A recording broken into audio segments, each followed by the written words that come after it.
नमस्कार, आपण आता बघत आहात 24 लोकव्यासपीठ 24। वंचित शेतकरी आता रेकॉर्डवर, सर्व योजना मिळणार ताबडतोब लाभ।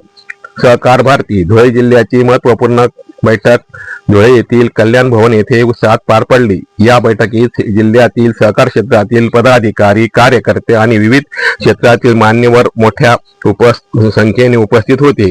बैठकीच्या अध्यक्षस्थानी सहकार भारतीचे धुळे जिल्हा ग्रामीण अध्यक्ष गोपीचंद देवरे यांनी उपस्थित होते। त्यांनी उपस्थितांना मार्गदर्शन करताना सहकार चळवळ ग्रामीण विकासाचा भक्कम पाया असून शेतकऱ्याच्या आर्थिक उन्नतीसाठी, ग्रामीण भागाच्या सर्वांगीण विकासासाठी सहकार व्यवस्थेला अधिक सक्षम करण्याची गरज असल्याचे सांगितले। आगामी काळात सहकार भारतीच्या माध्यमातून जिल्हाभर व्यापक जनजागृती, संघटन विस्तार आणि शेतकरी हिताच्या विविध उपक्रमांची अंमलबजावणी केली जाणार आहे, असा निर्धार त्यांनी व्यक्त केला। बैठकीत सहकार क्षेत्रातील सद्य परिस्थिती, संघटनात्मक विस्तार, शेतकरी विकास, महिला बचत गटाचे सक्षमीकरण आणि ग्रामीण अर्थव्यवस्थेला चालना देणाऱ्या विविध योजनांवर सविस्तर चर्चा करण्यात आली। सहकार भारती तर्फे येत्या 3 व 4 ऑक्टोबर रोजी शिर्डी येथे भव्य नागरी सहकार्यता संमेलनाचे आयोजन करण्यात आले आहे।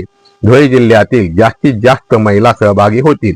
शिर्डी येथील नारी संमेलनात सुमारे 1500 महिला राज्यभरातून उपस्थित राहणार आहे। या बैठकीस धुळे शहराध्यक्ष आशिष अग्रवाल, महामंत्री प्राध्यापक अविनाश भदाने गोंदूर, महामंत्री कृष्णा जाधव, विजय पाटील, सोमनाथ पाटील, सुभाष पाटील, नारायण पाटील तसेच साक्री तालुक्यातून विलास बदाने, रयत संघटनेचे सुभाष देशले, माजी सरपंच कासारे अविनाश खैरनार, महाराष्ट्र राज्य कांदा उत्पादक शेतकरी संघटनेचे साक्री तालुका प्रांतिक सदस्य गंगाधर शिंदे उपस्थित होते। ॲडव्होकेट प्रीती त्रिवेदी तसेच महाराष्ट्र राज्य कांदा उत्पादक शेतकरी संघटना उत्तर महाराष्ट्र महिला आघाडी अध्यक्षा सुरेखा पाटील उपस्थित